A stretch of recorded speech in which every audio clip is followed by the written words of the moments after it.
ইসলাম অনুযায়ী কোনো ব্যক্তি যদি অমুসলিম অবস্থায় বা কালেমা না পড়ে মৃত্যুবরণ করে তাহলে সে জাহান্নামে যাবে, কিন্তু অন্য ধর্ম অনুযায়ী জান্নাত বা স্বর্গে যাওয়ার জন্য শর্ত হচ্ছে ভালো কাজ করা, অন্যের ক্ষতি না করা। বিভিন্ন ধর্মের পণ্ডিত ব্যক্তিরাই যাদের নিজের ধর্ম সহ অনেক ধর্মের জ্ঞান আছে, তারা এত জ্ঞানী হওয়া সত্ত্বেও ইসলামের সত্য উপলব্ধি করতে পারে না। সেখানে একজন অশিক্ষিত ব্যক্তির ধর্ম সম্পর্কে স্টাডি করে সত্য খুঁজে পাওয়ার বা চাওয়ার সম্ভাবনা বা সদিচ্ছা তো অনেক কঠিন।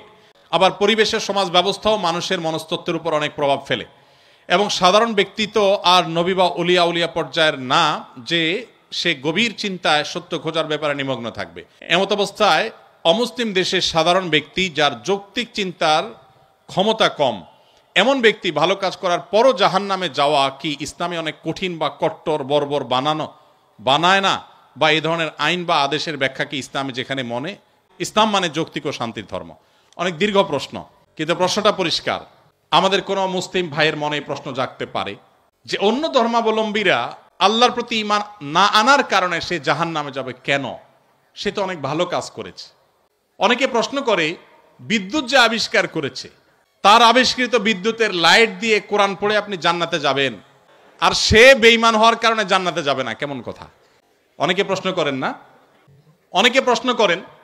এই টাইপের আরো অনেক প্রশ্ন আছে, আমি আর উদাহরণে যাচ্ছি না, একটা দিয়ে আপনারা আশা করি বুঝতে পেরেছেন। খুব ইন্টারেস্টিং প্রশ্ন কিন্তু।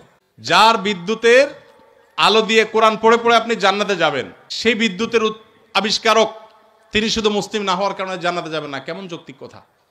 আপনারা অনেক সময় দেখবেন সোশ্যাল মিডিয়াতে কোনো অমুসলিম খেলোয়াড় মারা গেছে বা অমুসলিম কোনো বড় স্টার তারকা মারা গেছে, তো লেখা হয় RIP, রেস্ট ইন পিচ। এটা লিখলেও হুজুররা বাগড়া বাঁধে। হুজুরদের জ্বালায় আসলে কোথাও থাকার উপায় নেই। তো RIP লেখছে পোলাপান, সেখানে হুজুররা বলে না, জায়েজ নাই, একজন অমুসলিম তাকে কেন আপনি রেস্ট ইন পিচ বা জান্নাতে আরামে ঘুমাও এটা বলতে পারেন?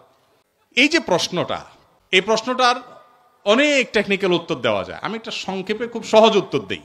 আমি খুব সাদামাঠা মানুষ, একজন টিপিক্যাল হুজুর, আপনারা সব শিক্ষিত মানুষ।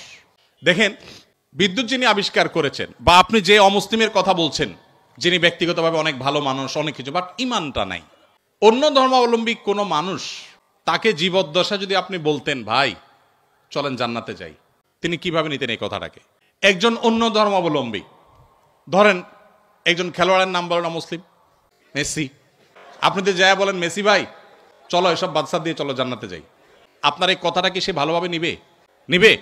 জীবদ্দশায় যে সমস্ত অমুসলিমেরা তাদের জীবনে ভালো মন্দ যাই থাকুক না থাকুক, সে আলাপ সাইডে রেখে আসুন আমরা বাস্তবিক আলাপে আসি।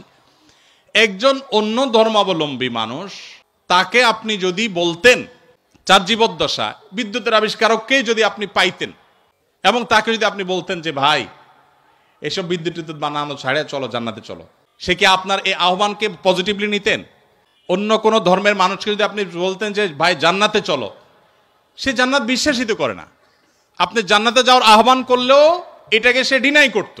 তো জীবদ্দশায় যে লোক জান্নাতে যেতে চাইতো না, মরার পরে আপনি তাকে টেনে যদি জান্নাতে নিতে চান, এটা কি তার প্রতি সুবিচার হবে না অবিচার হবে? আমি কি বোঝাতে পেরেছি? মারার পরে এখন আপনি বলতেছেন RIP, রেস্ট ইন পিচ। ওয়ারেস সে জীবদ্দশায় তাকে আপনি জাহাজের শেকল দিয়ে বেঁধে টেনেও জান্নাতে নিতে পারতেন না। সে বলতো অসম্ভব, কি বলো তুমি, পাগল নাকি, আমি মুসলমান নাকি, কিসের জান্নাত, আমি যাবো না।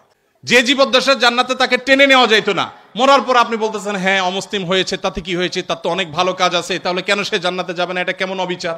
আপনার এই চাওয়াটাই তো অবিচার, আপনার এই চাওয়াটাই তো অযৌক্তিক। ভাইরা আমার, আমরা আল্লাহ সুবহানাহু ওয়া তাআলাকে আমাদের মতো করে ভাবি। আমরা চিন্তা করি একটা মানুষের সব ঠিক আছে, শুধু ইমানটা একটু নাই, শুধু ইমানটা নেই, আর সব ঠিক আছে। শুধু ঠিক আছে না, আমাদের মুসলমানদের চাইতে অনেক বেশি ডিসিপ্লিন মেনটেন করে, অনেক মাশাআল্লাহ তাদের আচার আচরণ সুন্দর, পারতপক্ষে কোনো পশুকে কষ্ট দেয় না, যদিও মুসলমানকে বোমা মারে, অনেক ভালো ভালো গুণ আছে। এত ভালো একটা মানুষ, এরা জান্নাতে যাবে না, কেমন কথা হলো? সবই আছে, শুধু ইমানটা নেই। ব্যাপারটা কেমন হয়েছে?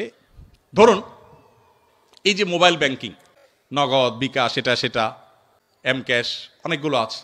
মোবাইল ব্যাংকিং বা এই যে ডিজিটাল পৃথিবীতে যে অ্যাকাউন্ট নম্বর, এই টেকনোলজি সম্পর্কে কোনো ধারণা নাই।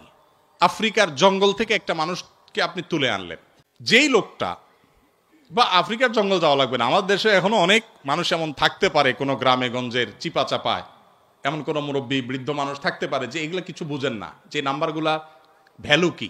এরকম কোনো মানুষের সামনে ধরুন দুটা লোক ঝগড়া করছে তাদের পাওনা টাকা নিয়ে, একজন পাওনাদার আর একজন দেনাদার। পাওনাদার ঝগড়া করছে যে আমি যেই নাম্বার দিলাম তুমি সেই নাম্বারে টাকাটা না দিয়ে আরেক নাম্বার দিছো, তুমি এত বড় একটা ভুল করলা, টাকাটা আমি পাইলাম না, আমার দরকার ছিল, তোমার সাথে কমিটমেন্ট ছিল তুমি দিবা, কেন দিলা না? এটা নিয়ে তিনি খুব ঝামেলা করছেন।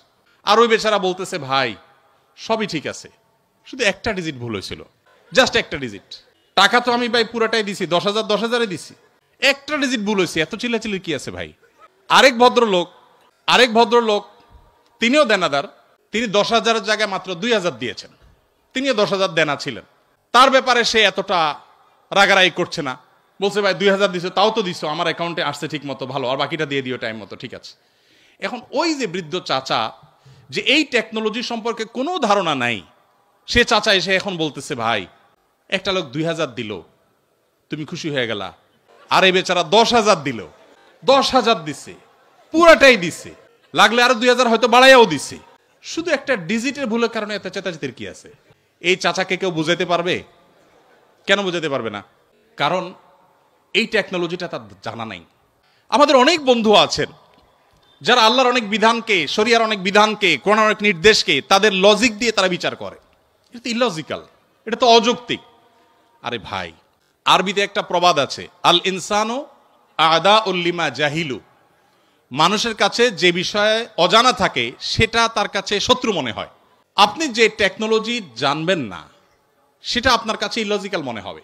বিদ্যুৎ আবিষ্কার হয়েছে আজ থেকে কত বছর আগে?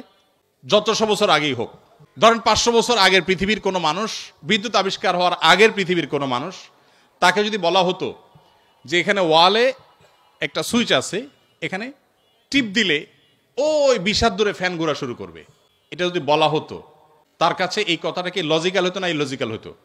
লজিক্যাল হতো। সে বলতো হাস্যকর, তাই না? ফেসবুকীয় ভাষায় সে বলতো কি, জাস্ট হাস্যকর। টিপ দিবা এখানে ওয়ালে, ফ্যান ঘুরবে 20 হাত দূরে, কিভাবে সম্ভব? ফালতু কথা, গল্পের আর জায়গা পাও না মিয়া। কারণ সেই টেকনোলজিটা জানা নাই। মানুষের তৈরি টেকনোলজি সম্পর্কে এতটুকু গ্যাপ থাকার কারণে যদি কোনো কিছু তার কাছে ইলজিক্যাল মনে হয়, মানুষের সৃষ্টিকর্তা, মানুষের এই ব্রেইনের সৃষ্টিকর্তা আল্লাহ রাব্বুল আলামিনের কাছে তার কোনো আদেশ, তার কোনো নিষেধ, এটার যৌক্তিকতা বাহ্যিক দৃষ্টিকোণ থেকে আমার বুঝে আসছে না, তার টেকনোলজি আমি ধরতে পারছি না। ওই যে একটা ডিজিটে বললে কি হয়েছে, শুধু ইমান নাই তাতে কি হয়েছে, এই টাইপের কথাবার্তা অনেকটা সেরকম শিশু সুলভ কথাবার্তা। আল্লাহ তাআলা আমাদেরকে বুঝার তৌফিক দান করুন। ভাইরা আমার, অনেক কথাই বলা যাবে, সময় অনেক গড়িয়ে গেছে, রাত হয়েছে, আমার করতে হবে। ইমানটা আসলে সারেন্ডার করার নাম, আত্মসমর্পণ করার নাম। মানুষ নিজের বিবেক বুদ্ধি দিয়ে আল্লাহ তাআলাকে জাজ করতে চায়। আমাদের তরুণরা, আপনারা বয়সে বেশিরভাগ, এখানে আমাদের টিচারদার যারা আছেন, আমার পিতৃতুল্য, বড় ভাই তুল্য, তারা বাদে বাকি যারা আছেন সবাই স্টুডেন্ট। আপনারা এই বয়সটাতে অনেক হেয়ালিপনা আসে। ওই যে বৃদ্ধ চাচার মতো ডিজিটের হিসাব কষাকষি শুরু হয়, আল্লাহর সাথে পাল্লা দেয়া দেই শুরু হয়। আল্লাহ এটা কেন বললেন, ওইটা কেন বললেন? ভাই, কেউ যদি অমুসলিমের ঘরে জন্ম নেয়, আল্লাহ তাআলাকে যদি সুস্থ বিবেক বুদ্ধি দিয়ে থাকেন, তিনি অসুস্থ না হন মানসিকভাবে, শুধুমাত্র তার কাছে এই জিজ্ঞাসা থাকবে তার বিবেক তার সৃষ্টিকর্তার পথে তারে পথ নির্দেশ করেছে কি করে নেই। যদি করে থাকে, আল্লাহর একত্ববাদের বিশ্বাসটা শুধু থাকে, আর কোনো বিধান আল্লাহর নাও মানে, গতানুগতিকভাবে সে মুসলমান নাও হয়, তার কাছে ইসলামের দাওয়াত যদি না যায়, তাহলে সে ইসলামের সহিত দৃষ্টিকোণ থেকে মুক্তি পেয়ে যাবে আখিরাতে। আল্লাহ তাআলা কারোর প্রতি জুলুম করবেন না, এই টাইপের অনেক প্রশ্ন আছে। গত 4-5 দিন আগে, সম্ভবত গত বুধবারে, ডেনমার্কের কোপেনহেগেনে একটা প্রোগ্রামে এক ভাই, প্রশ্ন দেখে বুঝলাম যে নাস্তিক ভাইটা 10-15টা প্রশ্ন করেছেন। এদিকে আমার ফ্লাইটের টাইম কাছায় গেছে, আমি ওই প্রশ্নগুলো টাচই করতে পারি না, খুব দুঃখ রয়ে গেছে আমার মনে। এই সবগুলো প্রশ্নের গোড়া এক জায়গায়, সেটা হলো যে নিজের বিবেক দিয়ে আল্লাহকে বোঝার চেষ্টা করা। আল্লামা ইকবালের নাম আপনারা শুনেছেন, ভারতবর্ষের একজন বড় কবি ছিলেন। আল্লামা ইকবাল বলেছেন, জু সমঝ মে আ গই ও ফির খুদা কিউ কর হুয়া। যাকে আপনার বিবেক দিয়ে ক্যাপচার করে ফেলতে পেরেছেন, আয়ত্ত করে ফেলতে পেরেছেন, সে আবার আল্লাহ হলো কিভাবে? আল্লাহ তো সে অসীম সত্তার নাম, যে অসীম সত্তাকে আপনার আমার বিবেক দিয়ে, আমার বুদ্ধি দিয়ে তার সকল আদেশ নিষেধের, সকল তত্ত্বের যৌক্তিকতা আমরা ধরতে পারবো না। এটাই তো আল্লাহর অসীমত্বের পরিচয়। একজন অধীনস্থ যদি একজন মালিকের সকল কাজের সকল পলিসির যৌক্তিকতা তার মাথায় না ধরে, হতে পারে না। কোম্পানির মালিক আর কোম্পানির একজন ড্রাইভার। এখানে আমার বড় ভাই ডাক্তার মহিউদ্দিন ভাই আছেন, এত বড় প্রতিষ্ঠানের মালিক, এতগুলো মেডিকেল কলেজ, এতগুলো মানুষ তার কাজ করে।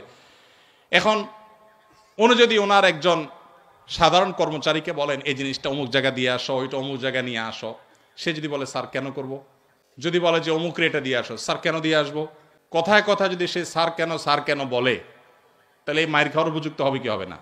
কেন মায়ের খাওয়া উপযুক্ত হবে বলেন তো?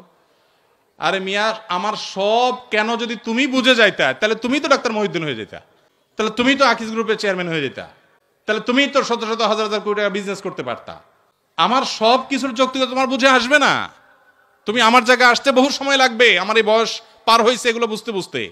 এটা যদি হয় একজন মানুষের তফাৎ, সেখানে সৃষ্টি হয়ে আল্লাহর সমস্ত আদেশ আমার বুঝতে হবে, আমার বুঝে আসে নাই, তাহলে আমি কেন মানবো? এটা সবচেয়ে হাস্যকর। আল্লাহ তাআলা আমাদেরকে আল্লাহর প্রতি পরিপূর্ণ ঈমান আনার তৌফিক দান করুন। কিয়ামতের আগে এক এক ঝড়ে কত মানুষ বেঈমান হয়ে যাবে। নবী সাল্লাল্লাহু আলাইহি ওয়াসাল্লাম বলেছেন, ভাইরা আমার, আপনারা দেশের কর্ণধার, আপনারা আমাদের আগামীর ভবিষ্যৎ। আমি আবারও আপনাদেরকে বলবো, প্লিজ ওয়াজ নির্ভর ধর্ম পালন নয়, কোরআন এবং হাদিস থেকে জ্ঞান অর্জন করুন। শুধুমাত্র মুখস্থ বাণী নয়, শুধুমাত্র মোটিভেশন বা অনুপ্রেরণামূলক বক্তব্য নয়, কোরআন এবং হাদিসের পাতা খুলুন।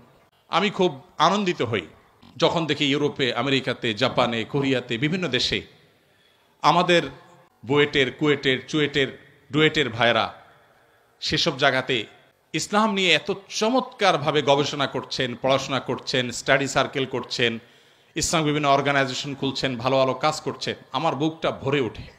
আমি ঈর্ষান্বিত হই যে আমি গতানুগতিক মাদ্রাসা পড়ুয়া হয়েও জান্নাতের দৌড়ে, ইসলাম প্রচারের দৌড়ে কোনো কোনো ক্ষেত্রে মনে হয় আমার এই সমস্ত ভাইরা অনেকে আমার চেয়ে এগিয়ে আছে।